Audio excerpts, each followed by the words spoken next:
हमनू को हमारा मरण न भी तैयार है, हमने मार कर नूरे देव दियो मील में। हमने यहाँ तक कह दिया अगर यहाँ से गाड़ी जाएगी हमारी लाशों पे से जाएगी। ये तो तानाशाह इतनी तो अंग्रेजों की भी नहीं थी जी, अंग्रेजों की भी नहीं थी। शुगर मिल थी जब भी गंदगी थी, और अब शुगर मिल चली गई है तो गंद फेंकने के लिए कह रहे हैं। यहाँ पानीपत की पुरानी शुगर मिल में डंपिंग यार्ड बनाए जाने का मामला अब तूल पकड़ता जा रहा है। जहां पहले हमने आपको तस्वीरें दिखाई थी कि जैसे ही यहां पर लोगों को सूचना मिलती है कि यहाँ पर निगम डंपिंग यार्ड बनाए जाने वाला है, तो ऐसे में लोग सड़कों पर उतर आते हैं और यहाँ पर प्रदर्शन करना शुरू कर देते हैं। हालांकि अब जो है स्थानीय निवासियों ने यहाँ पर पक्का मोर्चा गाड़ दिया है। देख सकते हैं तस्वीरें, कॉलोनी के लोगों ने यहाँ पर टेंट लगा दिया है और यहाँ पर बैठ चुके हैं। उनका कहना है कि वो किसी भी कीमत पर यहाँ पर डंपिंग यार्ड बनाने नहीं देंगे। अगर यहाँ पर डंपिंग यार्ड बनता है तो यहाँ पर हर वक्त बदबू आएगी, जिसकी वजह से यहाँ पर लोगों का रहना मुश्किल हो जाएगा। तो ऐसे में अब धरना प्रदर्शन शुरू कर दिया गया है। लोगों में काफी ज्यादा निगम के खिलाफ गुस्सा देखा जा रहा है। सुनते हैं लोगों द्वारा क्या कुछ बताया गया। देखो हमारा फैसला तो ये है कि भाई हम यहाँ पे डंपिंग यार्ड से जुड़ा हुआ कोई भी काम नहीं होने देंगे। अब जब इनको ये पता लगा, लोगों ने विद्रोह किया, हमारी जनता का जो आंदोलन सफल हुआ कि डंपिंग यार्ड को नहीं बनेगा ये बोल रहे थे, अब फिर इन्होंने फिर बात पलटी, अगर नहीं सिर्फ गाड़ियां खड़ी करेंगे। हमने विरोध किया, फिर पीछे हटे। अब ये फिर कह रहे हैं ना चार्जिंग पॉइंट बनाएंगे। मेरे को एक बात समझ में नहीं आती, आपने ठेका दे दिया ठेकेदार को, कॉन्ट्रैक्टर ने ले लिया, जिस टाइम ठेका लिया था उस टाइम उसके अंदर ये शहर नहीं घूमे था क्या दिमाग में, अब कहाँ तो गाड़ियाँ खड़ी करूँगा, कहाँ पे चार्ज करूँगा और कहाँ पे गिराऊंगा और कहाँ से उठाऊंगा, ये प्री प्लान नहीं था क्या इनका। और अब ये सिर्फ अपने पैसे, क्योंकि मैं अभी भी कह रहा हूँ जो घूसखोरी का पैसा चढ़ रहा है ना अफसरा का, अब वो कहीं ना कहीं हजम करने की कोशिश कर रहे हैं। अभी अपनी का तालमेल तो तब बैठा ना, अक मैं तो ना कहूँ नहीं, तू लोगों ने मना कर ना खड़ा करके ना देख लिए, हम मानना को नहीं जी। अभी वो ठेकेदार ने मना किया अभी सबके सामने, वो बोल रहा था कि चलो हम यहाँ पे बिल्कुल ही नहीं खड़े करेंगे। अभी उसने बोलना तो है अभी, मगर अभी भी उसको पूरा खुद वो आश्वासित नहीं है कि अधिकारी को क्या बोलेंगे। अरे भैया ठेकेदार तू है, गाड़ी तेरी है, कबाड़ तेरा है, उठान तेरा है, गिरान तेरा है, तो तू तय कर भाई, तू यहाँ पे क्यों डाल रहा है, किसके परमिशन मांगता है, क्यों फिर रहा है। हमारे नंदल भाई साहब हैं, वो कह रहे मनाना चाहिए उनको, भाई जब वो हमारे साथ में हैं तो फिर ठीक बात है, मना कर दिया अभी उन्होंने, फिलहाल तो मैं मना ही किया है। बाकी देखते हैं इनकी हाँ में और ना में कितनी सच्चाई है, कितनी देर तक की है। पिछले कई साल से लगातार ये मामला चल रहा है और अब फिर से प्रयास कर, तो इससे तो ये साबित होता है सरकार कितनी बेशरम है, अधिकारी कितने बेशरम है। मतलब हमने यहाँ तक कह दिया अगर यहाँ से गाड़ी जाएगी हमारी लाशों पे से जाएगी। मारा मत एक आधा, कोई पढ़ा लिखा, कोई वैसा, कोई ना कोई मरेगा जरूर। ये बलि लेना चाहते हैं और कुछ नहीं, और इतने छक्का बेशरम हो लिए हैं, अगर बलि के बाद भी ये तैयार है कि भाई अंदर ही करेंगे। ये तो तानाशाह इतनी तो अंग्रेजों की भी नहीं थी जी, अंग्रेजों की भी नहीं थी।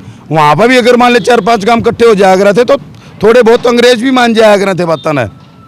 इनका तो उसका भी बुरा हाल कर रखा है इन्होंने। यही बात होगी कि आजाद देश के गुलाम, हाँ ना कल, हाँ सरकार ने माहौल ऐसा ही बना दिया है, कहने को कागज में इंडिपेंडेंसी है और बाकी सारी ये तो आपने देख ही रहे हो लोगों के। और हम रो रहे हैं, मैं एडवोकेट आदमी हूँ, मेरे साथ 10 आदमियों का काम जुड़ा हुआ है, मैं काम छोड़ के लोगों के लिए लगा हूँ। कोई अपनी दुकान छोड़ के बैठा है, कोई घर बार छोड़ के बैठा है, लुगाई रोटियाँ ना छोड़ कर ना हालत कपड़े छोड़ कर ना धुंधे हुए ना हुए, और ये नहीं सोचा है कि भाई हर बार है ना ये कितने दिन आएंगे। हमनू का वहाँ मुरा मरण न भी तैयार है, हमने मार कर नूरे देव दियो मील में, ओढ़ा एक पेड़ लगा दियो बेशक, मगर हम अभी तक डंपिंग यार्ड से जुड़ा हुआ एक काम भी नहीं अलाउ करेंगे। कब तक लगा रहेगा? ये जब तक हमारी कोई भी अधिकारी ऑफिशियल तौर से या फिर मीडिया के माध्यम से इस बात को लिखित में मना ना कर दे, भाई यहाँ पे नहीं होएगा। बाकी ये ठेकेदार का और प्रशासन के बीच का डिस्प्यूट होना चाहिए, हमारा नहीं। अगर वो जनता के प्रतिनिधि हैं, अच्छा बात सुनो, बड़ी अजीब बात है, जनता का प्रतिनिधि लोगों ने बना के भेज रखा, वो हमारी सुध नहीं ले रहा। प्रशासनिक अधिकारी वो क्यों लेगा, उसकी आज यहाँ पर पोस्टिंग है, कल की और हो जाओगी, हम फिर मर गए। ठेकेदार हमारी नहीं सुनेगा, हम तब मर गए, हमारी कौन सुनेगा। मैं 2-4 बार मीडिया में बाइट दे चुका हूँ, हम हमारे हौसले बढ़ते ही जा रहे हैं। पहले तो सरकार को ये बात चेता दो कि हमारा हौसला हर डे बाय डे बढ़ रहा है, घट नहीं रहा है। तो काफी दिन से मामला लगातार चलता आ रहा है। डंपिंग यार्ड बनाए जाने को लेकर यहाँ पर विरोध लगातार जारी है। लोग इसके विरोध में आ चुके हैं। अब पूरी कॉलोनी इकट्ठा हो चुकी है और गेट के बाहर धरना प्रदर्शन पर बैठ गई है। उनका कहना है कि यहाँ पर डंपिंग यार्ड नहीं बनाया जाना चाहिए, क्योंकि यहाँ पर अधिकतर लोग रहते हैं, परिवार रहते हैं, जिससे उनका जीना दूभर हो सकता है। ये तो पहले तो ये थी शुगर मिल थी, जब भी गंदगी थी, और अब शुगर मिल चली गई है तो गंद फेंकने के लिए कह रहे हैं यहाँ। आप ही बताओ, या यहाँ इन कॉलोनियों के बीच में गंद फेंकते हैं क्या? दूर जगह लो जाके, सरकार का पैसा है, दूर खरीदो, वहाँ फेंको जाके। यहाँ फेंकने का क्या मतलब? सारी दुनिया यूँ बीमारी में मर जाएगी और रोज़ यहाँ इकट्ठे होना पड़ता है। अब जो भी गंद यहाँ गंद उठा के चले आते हैं तीसरे दिन, तो ये किसका हुक्म है यहाँ फेंकने के लिए? ये बताओ, कौन जो मिनिस्टर है यहाँ भेज रहा है? उसने कहा है आपको भी यहाँ शुगर मिल जो खत्म हो गया वहाँ फेंको गंद? ये नहीं, उसका पता होना चाहिए ना, भाई कौन है जो यहाँ पे गंद फिकवाने के लिए भेज रहा है।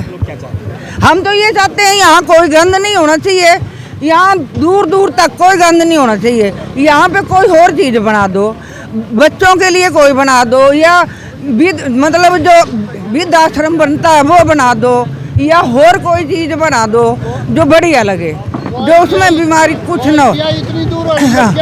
हाँ, ITI कॉलेज बना दो, कोई और कॉलेज बना दो, मतलब जो भी काम है ना अच्छा होना चाहिए। बस बीमारी वाला ये गंद जो है ना ये नहीं फेंकने देंगे। तो ऐसे में अब ये मामला तूल पकड़ता जा रहा है। टेंट लगाकर लोगों ने यहाँ पर पक्का मोर्चा गाड़ दिया है और धरना प्रदर्शन शुरू कर दिया है। देखना होगा कि आगे क्या कुछ होता है। अपील रहेगी इस वीडियो को आप शेयर जरूर करें। वॉइस ऑफ पानीपत के लिए सुरेश शर्मा के साथ कुलवंत सिंह की रिपोर्ट।